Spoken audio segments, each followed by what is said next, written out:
Assalamualaikum warahmatullahi wabarakatuh. Waalaikumsalam warahmatullahi wabarakatuh.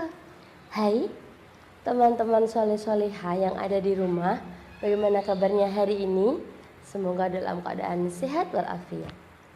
Ada Bu Nabil nih di sini dan juga Dindin. Siapa? Dindin. Teman-teman nggak kedengeran, itu kenapa kamu pakai masker? Kan di dalam rumah. Ah, iya ya. Aku takut. Takut apa? Ada corona. Jangan takut ya teman-teman ya. Selama kita bisa menjaga kesehatan, melaksanakan protokol kesehatan, insya Allah corona nggak mendekati kita. Amin Allahumma amin. Lagian Din, ini kan di dalam rumah, nggak apa-apa kali nggak pakai masker. Kita ya, oke, kita lepas. Oke, kita lepas ya. Sebentar, sabar. Sabar ya teman-teman ya. Bismillahirrahmanirrahim. Kenapa? Lega. Kok bisa lega? Iya, tadi aku nggak bisa napas. Tadi nggak bisa napas. Iya kan kalau pakai masker nggak bisa napas. Kalau nggak bisa napas malah nanti masuk rumah sakit kamu. Iya. Oke, teman-teman, ada yang berbeda nih dari si Dindin. Coba, Dindin cantik nggak ya sekarang? Cantik dong. Masa? Sudah pakai menutup aurat belum?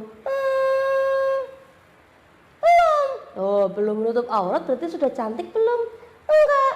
Nah, kalau gitu anak perempuan Anissa harus menutup auratnya. Pakai apa, Din?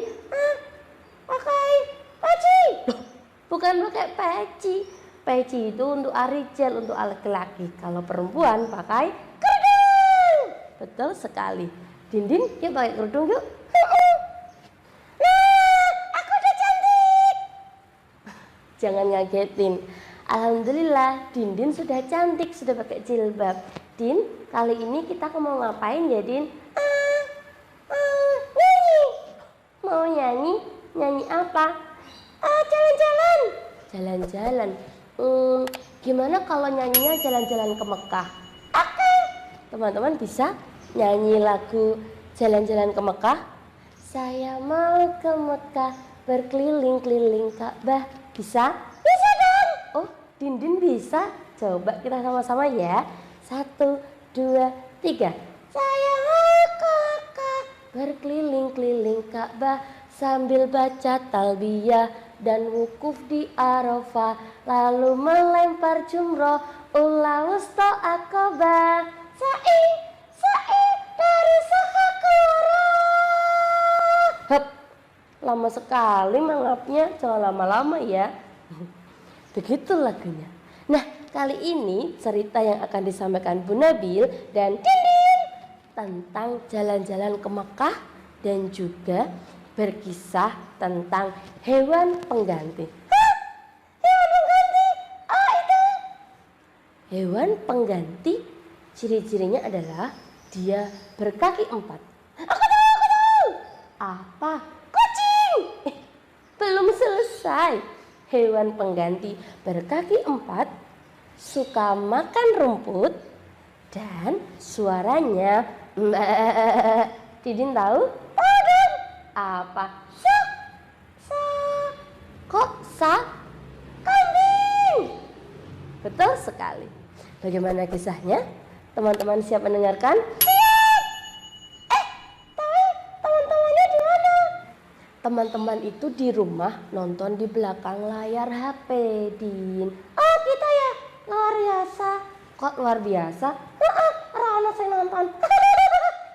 Ada yang nonton itu masih setia nonton kita. Nah, sudah siap mendengarkan kisahnya? Siap! Oke, kalau begitu kita akan memulai kisahnya dengan baca basmalah. Iya, sabar satu-satu. Bu Nabil dulu yang bicara ya. Oke, kita membaca basmalah bersama-sama. Bismillahirrahmanirrahim. Pintar sekali, Din.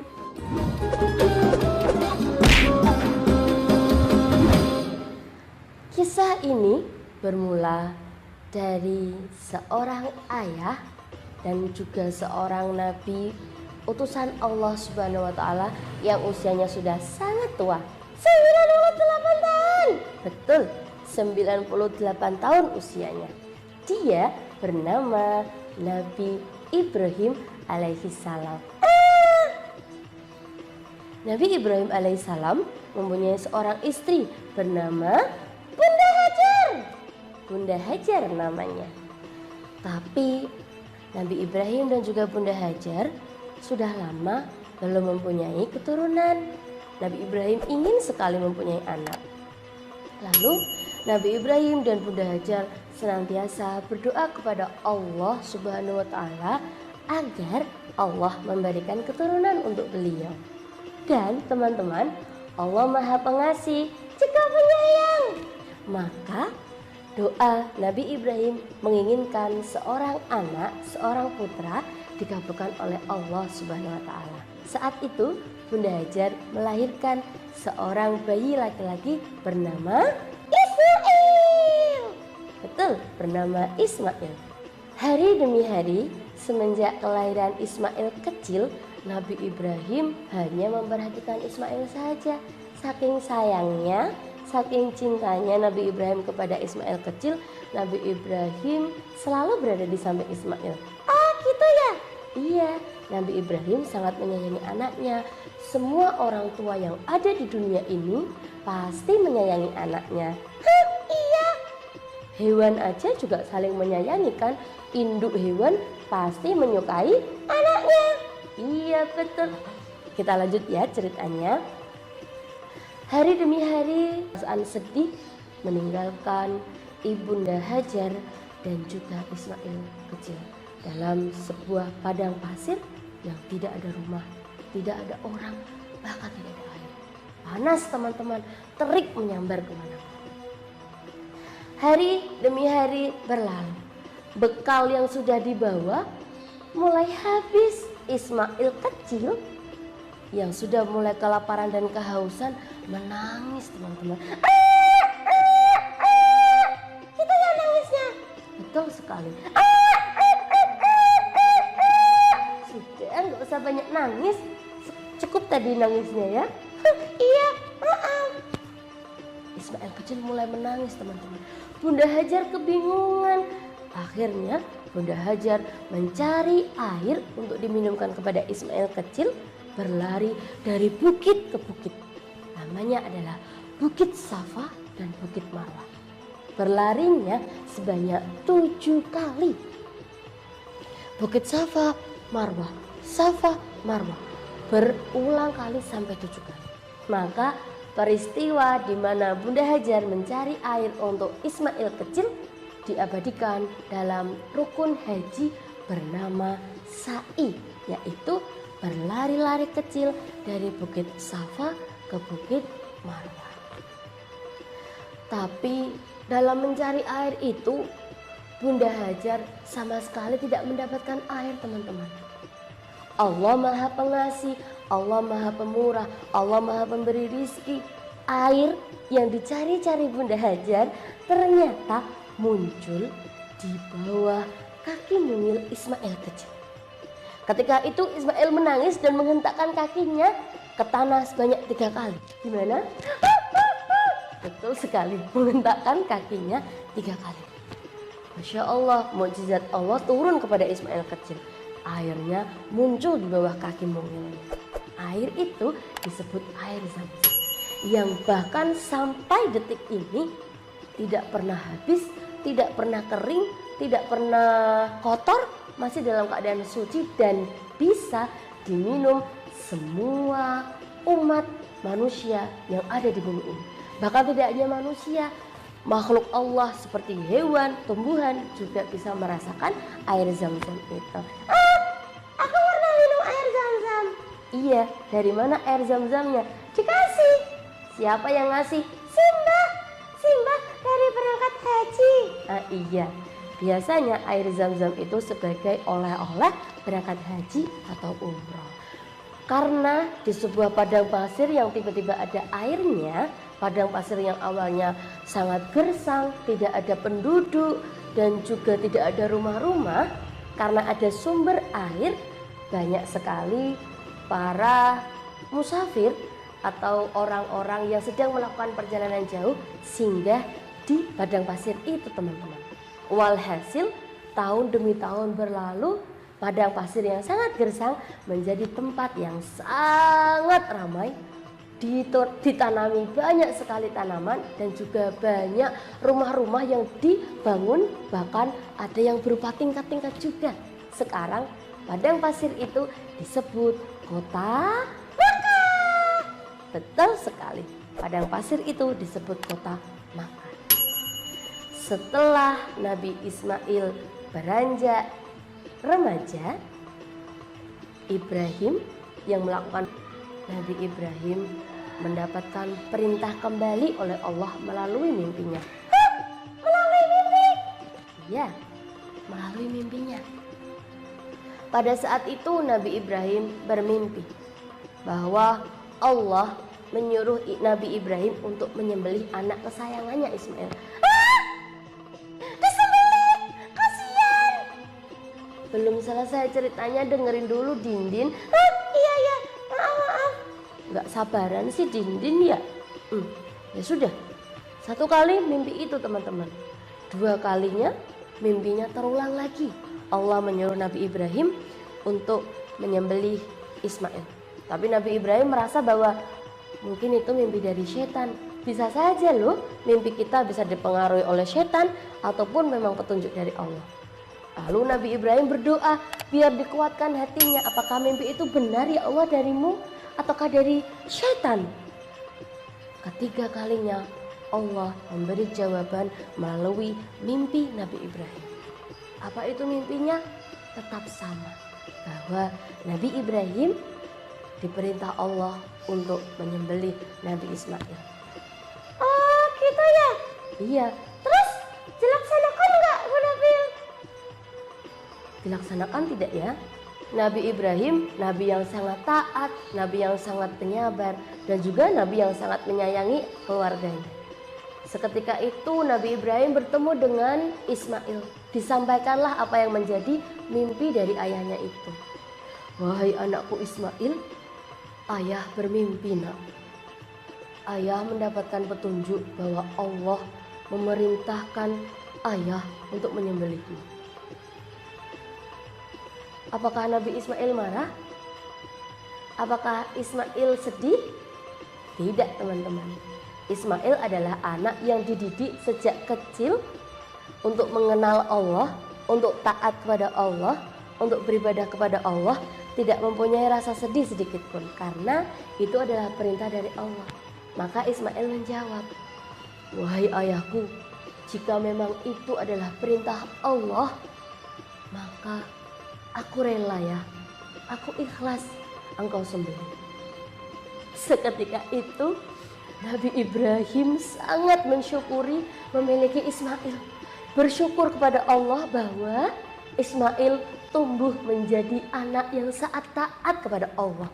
Anak yang sangat penyabar, anak yang sangat ikhlas, dan juga anak yang senantiasa menaati perintah Allah Subhanahu wa taala. Itu adalah salah satu anak calon ahli surga teman-teman. Masya Allah. Setelah berkata kepada Bunda Hajar, Nabi Ibrahim mengajak Ismail kecil menuju ke sebuah bukit jauh dari pemukiman. Menuju ke perjalanan Bukit Mina, Nabi Ismail digoda dengan syaitan yang terkutuk. Syaitan itu senang sekali menggoda orang-orang yang senantiasa taat kepada Allah. Di tengah perjalanan, syaitan membisikkan di telinga Ibrahim. Hei Ibrahim, itu Ismail anakmu, anak yang kamu sayangi, yang sampai usia 86 tahun baru kamu dapatkan. Sekarang kamu mau menyembelihnya, apa kamu gak kasihan? Kata syaitan. Nabi Ibrahim teguh pendirian. Beliau mengambil batu, dilemparlah ke tempat setan itu bersuara sambil bertakbir. Allahu Akbar, Allahu Akbar, Allahu Akbar. Ketika Nabi Ibrahim melemparkan batu ke arah di mana setan itu berada, setan itu sudah tidak muncul lagi teman-teman. Nabi Ibrahim berjalan Ternyata setan muncul lagi dengan suara yang sangat membujuk. Hai Ibrahim, mau kamu membunuh Ismail atas perintah Allah? Jangan mau Ibrahim, itu kan anak kesayanganmu. Sudahlah, pulang saja, rumahmu masih dekat dari bukit. Sana pulang-pulang, istrimu mencari Ismail, kata setan. Kembali lagi, Nabi Ibrahim memungut batu dan melempar ke arah setan itu, berkata, 2 kali, tambah lagi 1 kali teman-teman. Mengambil batu lagi, dilempari sebanyak 3 kali lagi. Maka peristiwa Nabi Ibrahim melempari kemana arah suara setan itu berada sebanyak 3 kali diabadikan dalam ibadah haji yang disebut lempar jumroh, ula, wusto, dan akobah. Jadi teman-teman, setan itu senantiasa menggoda makhluk yang akan taat kepada Allah. Tidak hanya sekali, tidak hanya 2 kali, tidak hanya 3 kali. Dan setan itu tidak pernah jera untuk menggoda kita. Maka bagaimana baiknya ya kita taat kepada Allah? Betul, harus senantiasa teguh dan taat kepada Allah. Nah, setelah melewati jalan-jalan yang panjang, sampailah Nabi Ibrahim dan juga Ismail ke sebuah bukit. Sesampainya di bukit, Nabi Ibrahim mulai merasa ragu teman-teman. Apakah benar dia tega untuk menyembelih anaknya, anak yang disayanginya? Kembali lagi, Ismail menguatkan ayahnya dengan mengatakan bahwa, ayah, aku ikhlas ya. Jika ini adalah perintah Allah, maka laksanakanlah perintah Allah ya. Aku lebih baik engkau sembelih daripada ayah tidak menaati perintah Allah, kata Ismail. Dengan linangan air mata, Nabi Ibrahim mengatakan, iya nak, aku akan menaati perintah Allah Subhanahu wa ta'ala. Ismail bersiap naik ke atas bukit berbatu itu. Tapi dia melepaskan bajunya terlebih dahulu teman-teman. Bajunya Nabi Ismail dilepaskan. Nabi Ismail mengatakan, ayah, aku menitipkan baju ini ya. Nanti bajuku ini tolong kasihkan ke ibu. Bahwa aku baik-baik saja.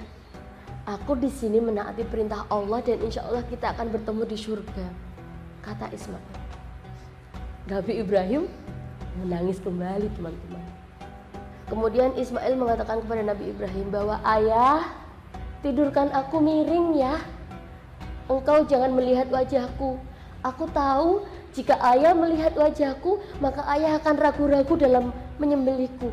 Aku tidak mau ayah ragu-ragu. Aku mau ayah yakin, kata Ismail. Kembali lagi Nabi Ibrahim menangis dan memiringkan badan Ismail. Kemudian Nabi Ibrahim mengasah pisau yang akan beliau gunakan untuk menyembelih Ismail alaihissalam. Tapi ketika perlahan-lahan pisau itu mendekati lehernya Ismail, ternyata kamu ngantuk ya? Enggak, aku telah dengarkan. Teman-teman di rumah ngantuk? Enggak ya? Kita kembali lagi ke kisahnya. Wah, Bu Nabil tuh kita kok udah dengerin baik-baik malah dikageti. Maaf. Setelah pisau itu mendekati leher Ismail, tiba-tiba Allah memerintah malaikat untuk menghentikan apa yang dilaksanakan Nabi Ibrahim teman-teman, dengan menggantikan seekor domba. Betul sekali, Ismail tidak jadi disembelih, malah sebaliknya yang disembelih adalah seekor domba. Kenapa yang dipilih domba? Karena domba itu adalah hewan. Hewan itu tidak punya akal teman-teman. Hewan hanya punya nafsu. Makanya kita berbeda dengan hewan. Kalau hewan itu bisanya makan saja, terus juga sukanya marah-marah begitu sama yang mau mendekati makanannya, kita sebagai manusia harus punya akal pikiran untuk berpikir. Tidak boleh marah, tidak boleh suka seenaknya sendiri, tidak boleh di mana-mana, tidak boleh pipis di mana-mana, ya kan? Nah, harus menjaga kebersihan juga. Itulah manusia. Oh gitu ya? Iya. Terus setelah itu si domba itu akhirnya disembelih oleh Nabi Ibrahim alaihissalam. Alhamdulillah, ceritanya sudah selesai. Begitu ya ceritanya? Iya. Dan peristiwa antara Nabi Ismail dan Nabi Ibrahim tadi diabadikan oleh kita umat Islam dalam memperingati Hari Raya Idul Adha atau juga bisa disebut Hari Raya Idul Kurban. Begitu juga dengan haji teman-teman. Haji itu juga memperingati apa yang sudah dilaksanakan Bunda Hajar dan juga Nabi Ismail dan Nabi Ibrahim. Nah, teman-teman tahu nggak Ka'bah itu siapa yang membangun? Yang membangun Ka'bah adalah Allah Subhanahu wa Ta'ala. Setelah Allah membuat bangunan kecil, Allah memerintahkan kepada Nabi Ibrahim dan juga dibantu oleh anaknya Nabi Ismail untuk meninggikan bangunan Ka'bah tersebut. Setelah bangunan Ka'bah ditinggikan, maka Ka'bah itu menjadi tempat kiblatnya umat Islam di seluruh dunia. Hebat kan? Hebat. Siapa yang ingin mengunjungi Ka'bah? Aku. Siapa yang ingin naik haji? Aku. Siapa yang ingin naik haji sama ayah dan ibu? Aku. Sama kakek? Sama nenek? Sama orang gila? Orang gila? Enggak mau. Iyalah, masa haji sama orang gila? Enggak ya teman-teman ya.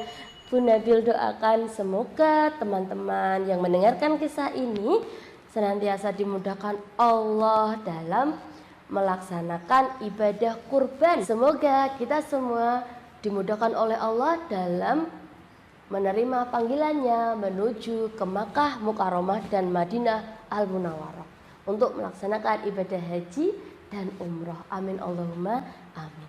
Dan teman-teman yang berkesempatan tahun ini melaksanakan ibadah kurban, semoga ibadah kurbannya diterima oleh Allah. Jika belum berkesempatan untuk melaksanakan ibadah kurban, semoga di tahun-tahun berikutnya dimudahkan Allah. Amin Allahumma amin. Hikmah yang dapat kita ambil dari kisah yang disampaikan Bu Nabil hari ini adalah: 1. Kita harus menjadi pribadi muslim yang taat hanya kepada Allah. Betul sekali. 2. Kita harus mempunyai hati yang sabar. Betul. 3. Kita harus apa teman-teman ya? Menyayangi sesama. Betul. Saling menyayangi sesama. Menyayangi ayah, menyayangi bunda, adik, kakak, semua manusia, bahkan hewan dan tumbuhan, kita harus saling menyayangi. Allah selalu ada di samping kita. Allah senantiasa mendengarkan doa-doa kita dan Allah pasti akan mengabulkan apa yang kita butuhkan. Dan jangan pernah takut ya, takut hanya kepada Allah. Coba Kak Bu Nabil tanya sama Dindin, Dindin berani enggak bobok sendiri? Enggak. Kenapa enggak berani bobok sendiri? Takut. Ada apa takut? Ada sendal bolong. Sendal bolong. Tidak. Itu tidak ada teman-teman. Jangan pernah takut karena Allah selalu ada bersama kita. Seperti Bunda Hajar dan juga Ismail kecil ketika ditinggalkan Nabi Ibrahim di padang pasir yang sangat tandus, tidak ada siapa-siapa, ternyata Allah menolong dengan memberikan air Zam-Zam. Iya kan? Ketika Nabi Ismail mau disembelih sama Nabi Ibrahim, ternyata dengan kesabaran, dengan keikhlasan Allah menurunkan malaikat dan memberikan domba sebagai pengganti. Iya kan?